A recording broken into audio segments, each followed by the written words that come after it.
Swen Vincke, CEO of Larian Studios, head honcho of Baldur's Gate 3 and the Divinity series. This man must be protected at all costs. He is the paragon of what all leaders in the games industry should be, not only because of his ideals surrounding how games should be made and how the people who make them should be treated, but because of how outspoken he is about his beliefs and how just morally straight those beliefs are and how unyielding those beliefs are. Recall that back in 2023, during Game Awards 2023, Swen Vincke, he was given very little time to talk after he won Game of the Year for Baldur's Gate 3, and so he took to Twitter to kind of finish his thoughts or what he would have said had he not been told to please wrap it up. He said right here, "I want to end with a story of a conversation I had a long time ago with a publisher. He told me, luckily for them, games are driven by idealism. He meant it in an exploitative way, but he was right. Games are a unique art form, as important as books, music, or movies. Many developers, myself included, make games because they love seeing others engage with their creation in a way only games can offer.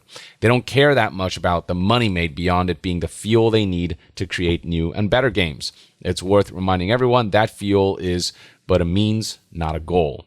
Where to and how we journey are what matter and what we remember." So this is a condensed version of what he said during Game Awards 2024. If you tuned into my live stream, you can see me cheer as Swen Vincke took the stage to announce Game of the Year. But before that, he had this whole speech.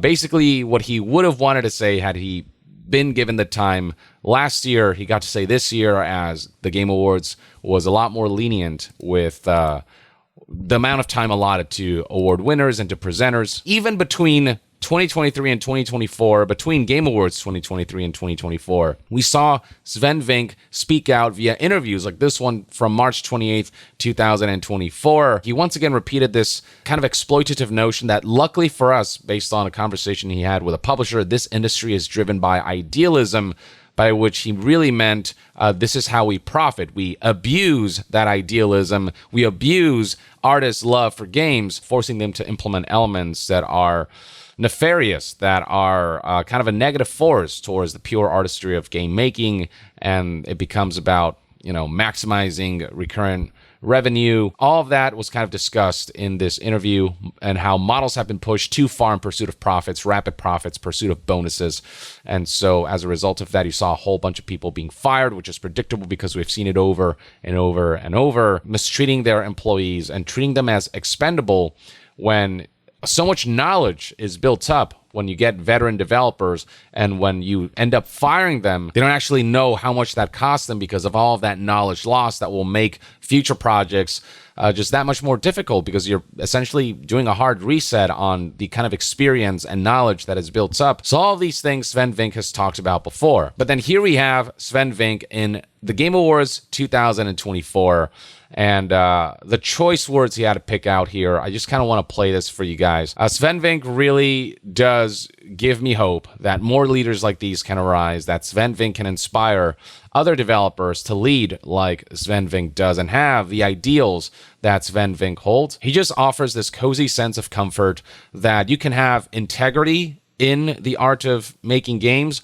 while still being incredibly successful, and it being a path forward for not just the likes of Larian, but for all other AAA publishers who have kind of been led astray by greed. Now, speaking of cozy, that brings us to the sponsor of today's video, Vessi, makers of stylish, innovative, waterproof shoes that I've been daily driving for a couple years now. The models I've got for you here are the Stormburst Low Top, which are closer to traditional daily sneakers, and the Stormburst High Top, whose taller collar and exterior ruggedness make them especially great for the winter. Both of these are designed with materials that keep your feet cozy and warm, offer protection from snow and grime, and offer lots of exterior grip for any outdoor situation, which kind of make them a perfect gift as the holidays draw near. I mean, these look really great with clean and sleek designs that go with tons of outfits, and they're really easy to put on and really comfortable to wear thanks to their lightweight, flexible, and breathable design, all while fully maintaining their waterproof properties. And when I say waterproof, I mean waterproof. I've tried all kinds of tests and experiments to see just how well these shoes repel water, and yeah, they've yet to fail me. Not a single drop of water has so much as grazed my socks and feet. Even in LA, we get some rain every once in a while, and with the less predictable winter weather, wearing Vessis means that I never have to worry about surprise rain as I stroll through the city. And with the Stormburst models in particular, I get to greet the winter season with confidence. And you can get your Stormburst Vessis or surprise your loved ones with them by going to Vessi.com, where you can shop Vessi's waterproof collection for only $99. All right, so let's take a look at this segment of the Game Awards 2024 live stream, where Swen Vincke had the following to say. I realize you guys have been sitting here for over 3 hours, but I still have some time credits from last year to cash in. So it turns out that not only will I be the one who will know as first which game wins tonight, but I actually also know which game is going to win next year, the year after, and the year after. Now, how do I know this? Well, an oracle told me. She said, change is coming. It's a modern oracle, so they made me sign an NDA, but I trust all of you. I know you can keep a secret. You will never leak it. As you'll see, this oracle is nothing but common sense, moral integrity, and a passionate drive for creative output in a medium that is so beloved by many. The oracle told me that the Game of the Year 2025 was going to be made by a studio who found the formula to make it up here on stage. It's stupidly simple, but somehow it keeps on getting lost. It is stupidly simple. Like, obviously, the process of making games is incredibly complex. It's a multi-year endeavor with a lot of moving parts.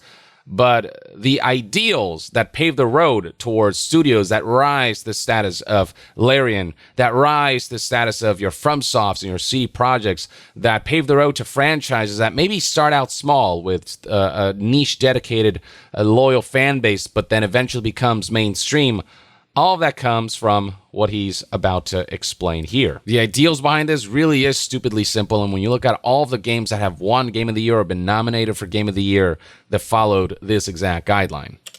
Studio made their game because they wanted to make a game that they wanted to play themselves. They created it because it hadn't been created before. Because it hadn't been created before is a big one. With so many companies pursuing trends instead of setting their own, it all just kind of becomes samey and stale. But then there are those developers who are the ones who kind of found a whole genre, or who take a genre that exists and evolves it to new enough heights. Instead of doing stuff that market research says you should do, they're doing things that market research don't even know about yet, and that in turn are going to draw a lot of attention because it's new and fresh and interesting. They didn't make it to increase market share. They didn't make it to serve as a brand. They didn't have to meet arbitrary sales targets or fear being laid off if they didn't meet those targets. And furthermore, the people in charge forbade them from cramming the game with anything whose only purpose was to increase revenue and didn't serve the game design. Keep in mind that Swen Vincke is not just a developer, he's actually the CEO. He's the head executive of the company that developed and published Baldur's Gate 3, and this is how this leader thinks. Not only did he never enforce that shady monetization elements be included in games like Baldur's Gate 3, he full-on forbade it. It wasn't just that he didn't suggest it, he didn't allow it, period. He said, no, we're drawing some lines because he actually has moral boundaries. Imagine if someone like him was at the head of the likes of EA, Take-Two, Ubisoft, so on and so forth. The kind of output we'd see from those beloved franchises that have become so stale or so corrupted. They didn't treat their developers like numbers on a spreadsheet. They didn't treat their players as users to exploit. And they didn't make decisions they knew were short-sighted in function of a bonus or politics. They knew that if you put the game and the team first, the revenue will follow.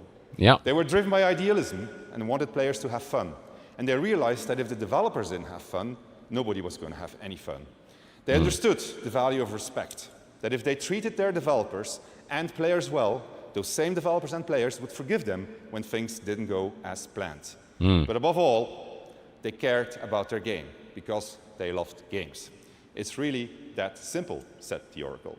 You can say what you want about Nintendo, but one thing that's been consistent about that company throughout the years is that respect for the employees, the sheer value that Nintendo places in the talent that they have, the pay cuts that executives took during Nintendo's roughest years because they realized how important it was, above all else, to retain the talent that makes the products that they output, that make the money for the company, possible. Those industry-leading game releases, it's all possible because of this passing down of knowledge from veteran to veteran, who then becomes wiser and more experienced, and instead of getting fired and having all of that knowledge and experience and know-how and wisdom getting lost, all of that continues to be passed down, and all of that knowledge, experience, and wisdom continues to build, and that paves the road to newer innovations, to better workflows, and to the level of creativity and pursuit for quality and ambition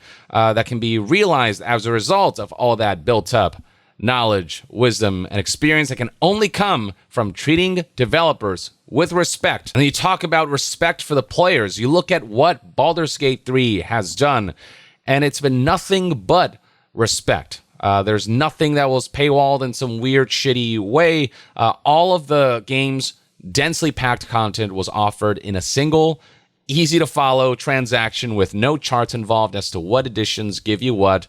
They went into early access and really ensured that they got as much feedback from players as possible before finalizing a game and turning it into something truly epic and on a scale that we really don't even see from some of the biggest AAA publishers, whose strict deadlines and whose strict guidelines on how these developers need to make games and what they need to implement, and the kinds of schemes that they need to add. All of that diminish developers' ability to make the game of their dreams and to make it of the highest quality. When you give developers the ability to make what they really want to make without compromises, and to give that to customers and players in the most reasonable way possible, you pave the road to successes like your Elden Rings, your Baldur's Gate 3s, your Cyberpunk 2077s. This is why indies have taken off so much, because they embody what Swen Vincke just talked about here in terms of idealism. They're all about just like wanting people to relate to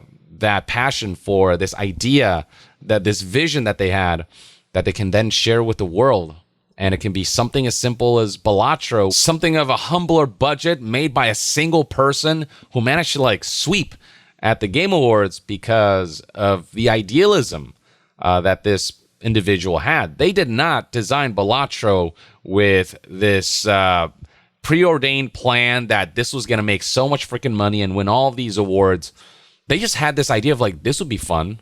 I'd love to make this. And they did. And the resonance that such a well-crafted game had is kind of what led to everything else. It's what led to the revenue. It's what led to the fame. It's what led to the acclaim.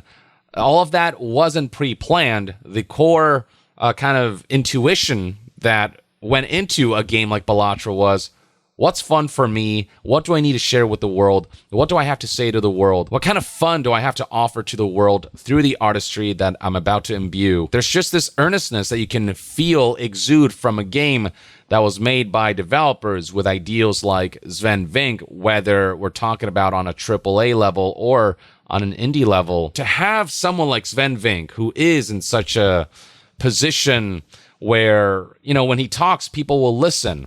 When he talks, there's a ripple effect. When he talks about idealism, it resonates. Coming from an authentic human being with an authentic love for art, with an authentic love for this nerdy hobby of ours, if you will, an authentic love for the very special medium that is video games, that has shaped so many of our lives. And when you see someone like that say something so true, so earnestly and authentically sincere, and makes so much sense, and just has this goodness about him in the way he envisions the future of gaming, or what it should be, that's going to make people more aware that people like Swen Vincke exist. And so when we do see the bullshit that other AAA publishers try to pull, I think the masses will be much more resistant against the normalization of what AAA publishers are trying to pursue. It'll allow people to see that not every CEO has to be an Andrew Wilson or a Yves Guillemot or a Strauss Zelnick. We can have people in executive positions like Swen Vincke, and when you do have someone like that at the head, it all trickles down. And when that kind of idealism trickles down all throughout a studio, that's when you get magic, because then everyone's on board, including the captain steering the ship. And he's steering that ship towards gaming paradise, essentially. So I don't know. I know I'm spouting a bunch of mumbo jumbo right now, but it's just nice to see someone at the level of Swen Vincke having the balls to actually say something, defend gaming, defend its developers, defend the players and the customers, and defend the medium as a whole. It's him calling out the entire games industry and being like, hey, games industry, can we just take better care of this medium and the people behind it who make it possible so that we can make greatness and also, make good business decisions out of it as well along the way? Like, all of this is not mutually exclusive. It just gives hope that more people like this can step into the games industry and achieve the success that Swen Vincke has with that idealism. This is not just idealism that will lead to ruination. This is idealism that has time and again shown can lead to industry-leading success.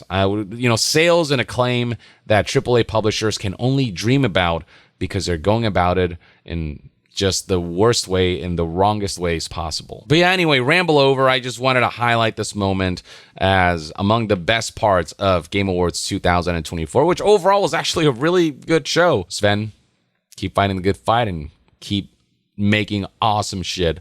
And just keep doing what you do, man, because the industry needs that kind of leadership. But that's just one man's take. Let me know in the comments below what your thoughts and opinions are on Swen Vincke's speech and the ideals that he pursues game development with. And to be further updated on all things gaming news, reviews, and discussions, stay tuned right here on Young Yeah. I'll see you guys next time. Young out.